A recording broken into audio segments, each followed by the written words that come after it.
Office ஸ்கூல்னு ஓடிட்டு வந்துட்டு ஒரு சிம்பிளான டின்னர் பிளான் பண்ணோன்னா இப்படி செய்யுங்க.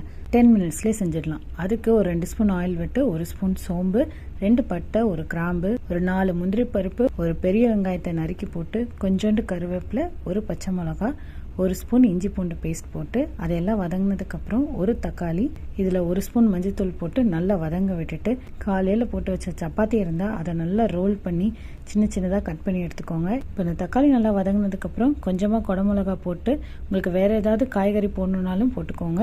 அது கூடவே காரத்துக்கு 1 ஸ்பூன் தனி மிளகாத்தூள், அப்புறம் 1 ஸ்பூன் வீட்டிலே வறுத்து அரைச்ச கறி மசாலா, இது எல்லாத்தையும் போட்டு கொஞ்சமாக தண்ணி ஊற்றி இந்த மசாலா வாசனைலாம் போய் அந்த எண்ணெயெல்லாம் பிரிஞ்சு வர மாதிரி கொதிக்க விடணும். இதுக்கு தேவையான உப்பு மட்டும் போட்டு நான் ஒரு 5 நிமிஷம் நல்லா கொதிக்க விட்டு எடுத்துக்கிறேன். இப்போ பாருங்கள், நல்லா கிரேவி கன்சிஸ்டன்சிக்கு வந்துருச்சு. இப்போ அதே பேன்லேயே கொஞ்சமாக எண்ணெய் விட்டு 2 முட்டையை உடைச்சி ஊற்றிக்கோங்க. நீங்கள் எவ்வளோ சப்பாத்தி எடுத்துக்கிறீங்களோ அதுக்கேற்ற மாதிரி முட்டை போட்டுக்கோங்க. இப்போ இந்த முட்டைக்கு தேவையான உப்பு, காரத்துக்கு கொஞ்சமாக பெப்பர் தூள், அது கொஞ்சம் வெந்து வந்ததுக்கப்புறம் மொத்தமாக கிரேவியோடு போட்டு கிளறிக்கோங்க. அப்போ தான் குழந்தைங்களுக்கு சாப்பிட்றதுக்கும் நல்லாயிருக்கும். இப்போ இது எல்லாத்தையும் கிளறிட்டு நம்ம எடுத்து வச்சுருக்க சப்பாத்தியும் கூட போட்டு மிக்ஸ் பண்ணி எடுத்திங்கன்னா ஒரு சூப்பர் 10 மினிட்ஸ் டின்னர் ரெடி ஆகிடுங்க. மார்னிங் சப்பாத்தி போட்டு வேஸ்ட் ஆகிடுச்சுன்னா கண்டிப்பாக டின்னர் இந்த மாதிரி நீங்கள் சிம்பிளாக முடிச்சுக்கலாம். இதை நீங்கள் லஞ்ச் பேக் பண்ணி கூட கொடுக்கலாம். கண்டிப்பாக ட்ரை பண்ணி பாருங்கள்.